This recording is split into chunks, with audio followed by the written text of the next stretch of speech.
வணக்கம். சமகால இலக்கியம் நடாமோகனுக்கும் வாணிமோகனுக்கும் இத்துடன் நன்றிகளும் வாழ்த்துக்களும். ஆக்கம் 145 ராணி சம்பந்தர் ஜெர்மனியில் இருந்து. அடிக்கடி சாப்பிடுதல்.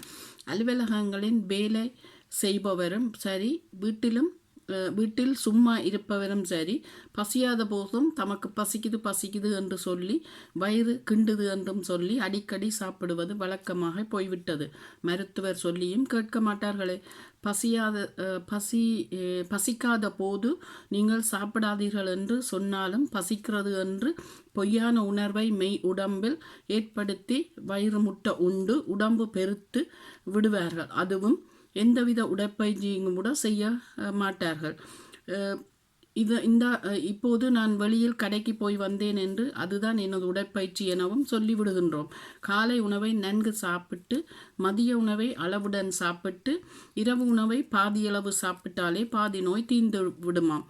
அதுவும் எந்த நேரமும் பொரியல் என்று எண்ணெயில் பொரித்து சாப்பிடுவதை தவிர்த்து, மாச்சாப்பாடுகளையும் தவிர்த்து அவித்து சாப்பிடுவதையும் உடலுக்கு நன்மை பயக்குமாம். ஆரோக்கியமாக வாழ நாம் தான் நம்முடைய உடம்பை கவனிக்க வேண்டும். உணவை கட்டுப்பாட்டுக்குள் வைத்து ஆரோக்கியமாக வாழ்வோமாக. நன்றி, வணக்கம். ராணி சம்பந்தர் ஜெர்மனியில் இருந்து.